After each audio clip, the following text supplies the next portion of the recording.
High friends, welcome to Sam's kitchen. Friends, आज ना आपण एक पराठ्याची रेसिपी करणार आहोत. आता ना पराठ्याचं नाव ऐकलं ना की अगदी लहान काय मोठ्यांना सुद्धा तोंडाला पाणी सुटतं बरं का. आणि त्यातल्या त्यात असे थोडेसे काही वेगळे प्रकार असतील ना तर नक्कीच यांना ट्राय करायला आवडतं. येस, आज आपण करत आहोत पालक पनीर पराठा. 3, 2, 1. पालक पनीर पराठ्यासाठी आपण आहे ना आधी कणिक भिजवायची म्हणजे कवरसाठी. त्यासाठी मी काय केलं आहे की आहे ना एवढे 2 बाऊल आहे ना गव्हाचं पीठ म्हणजेच कणिक घेतली आहे. वाटीचं प्रमाण घेतलं तर 3 वाट्या. 2 ते 3 चमचे डाळीचं पीठ. ह्याने काय होतं की आपले जे पराठे आहेत ते जरा खुसखुशीत होतात.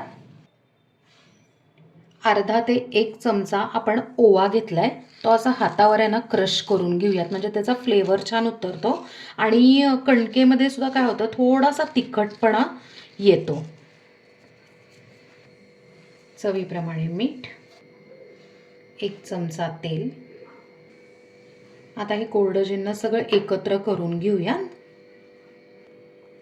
मिक्स करून झालं की कोमट पाण्याने आपण कणिक भिजवणार आहोत. ह्याचं कारण काय माहिती का की आपले जे पराठे आहेत ते छान मऊ लुसलुशीत होतात. इवन अदरवाईज ना तुम्ही ज्या वेळेला पोळ्यांची कणिक भिजवताना त्यावेळेसुद्धा तुम्ही ना थोडं गरम पाणी यूज करून बघा, मऊ राहतात पोळ्या. कणिक छान आपण आहे ना सैलसर अशी लूज भिजवून घेतलेली आहे. शेवटी थोडंसं तेल लावून आपण परत ग्रीस केलं आहे. आता 15 मिनटं आपण झाकण ठेवूयात आणि आता स्टफिंग करून घेऊया. स्टफिंगसाठी आपण आहे ना एक 20 ते 25 आहे ना पालकाची पानं घेतली आहेत आणि त्याची देठं इकडे फक्त काढलेली आहेत. फक्त आपल्याला पानं घ्यायची आहेत. देठांचं कट घेतलं ना तर काय होतं माहिती आहे का की पराठा लाटताना फाटतो. आता या देठांचं काय करायचं तर टाकून अजिबात द्यायचं नाही. आपण जी पुदिन्याची चटणी करणार आहोत त्यातच आहे ना आपण ही देठं टाकणार आहोत म्हणजे वाया जात नाहीत. आता आपण पालक चिरून घेऊया. एकदम बारीक चिरायचा आहे म्हणून आहे ना काय करायचं आडवं चिरायच्या आधी उभ्या असं आहे ना कट्स मारायचे. म्हणजे काय होतं की पालक छानपैकी आहे ना बारीक चिरला जातो. आता आडवं करायचं आणि एकदम फाईन असा आहे ना पालक चिरून घ्यायचा. आपण सगळा पालक आहे ना अगदी असा फाईन बारीक चिरून घेतलेला आहे. इथे आपण आहे ना पावशेर पनीर घेतलेला आहे. ते आता आपण आहे ना किसून घेऊयात.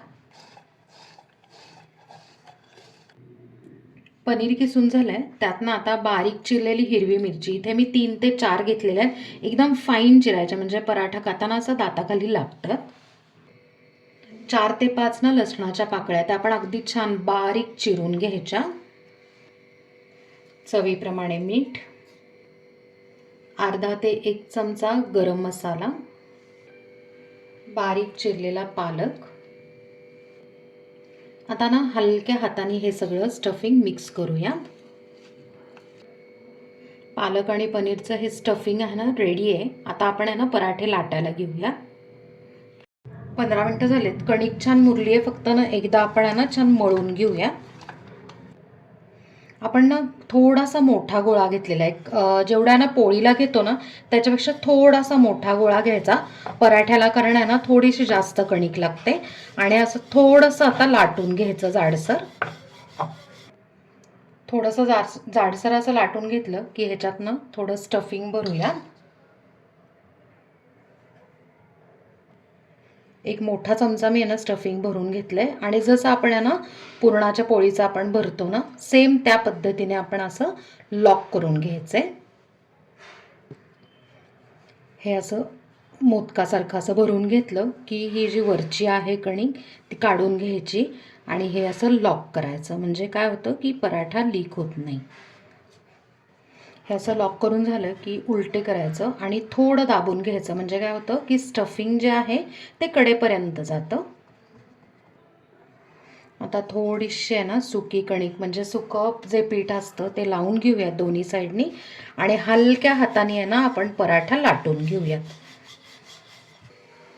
आपण पराठा आहे ना छान लाटून घेतला आहे. फारही पातळ लाटायचं नाही कारण काय होतं मग तुटायची किंवा फाटायची शक्यता असते. आता आपण पराठा भाजून घेऊया. पराठा भाजण्यासाठी आपण इथं ना तवा ठेवलेला आहे आणि कडकडीत छान तापलेला आहे. एकदा तापला ना तवा की थोडंसं मीडियम फ्लेम करायचं आणि 2 मिनटं अजिबात आहे ना त्याला हलवायला किंवा उलटायला जायचं नाही. 2 मिनटं झालेली आहेत. आता आपण पराठा उलटून बघू. असा नाही ना पांढरट शेकला पाहिजे.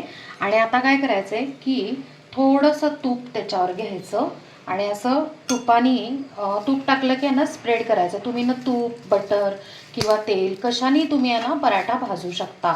आणि अशा पद्धतीने असं सगळं स्प्रेड केलं की इव्हनली सगळीकडून भाजला जातो. 2 मिनटं झालेत, आपण दुसऱ्या साईडने चेक करूया. येस, मस्तपैकी आहे ना इकडे सुद्धा थोडासा भाजला गेला आहे, पूर्ण नाही आहे.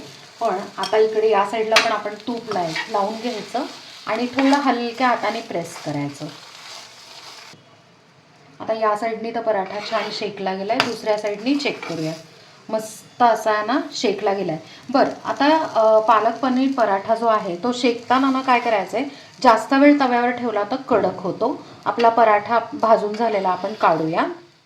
अशा पद्धतीने आपण आहे ना बाकीचे पराठे पण लाटून भाजून घेऊया.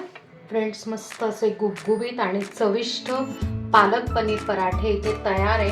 आणि आपण ते सर्व केलेले आहे पुदिना आणि पालकाच्या देठाची चटणी आणि मस्त अशी आहे ना खारातली मिरची.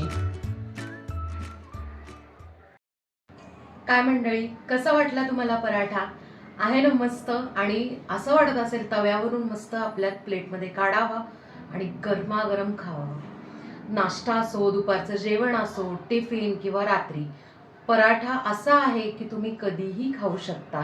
सो नक्की करून मला कमेंटमध्ये सांगा. ह्याच्या व्यतिरिक्त ना आपण आहे ना ह्याच्या आधी सुद्धा पराठा, थेपला असे वेगवेगळे प्रकार केलेले आहेत. त्याच्या सगळ्या लिंक्स मी डिस्क्रिप्शनमध्ये देते, नक्की चेक करा आणि करून मला कमेंटमध्ये सांगा. आपल्या चॅनलला सबस्क्राईब करा, लाईक करा, शेअर करा आणि कमेंट करा.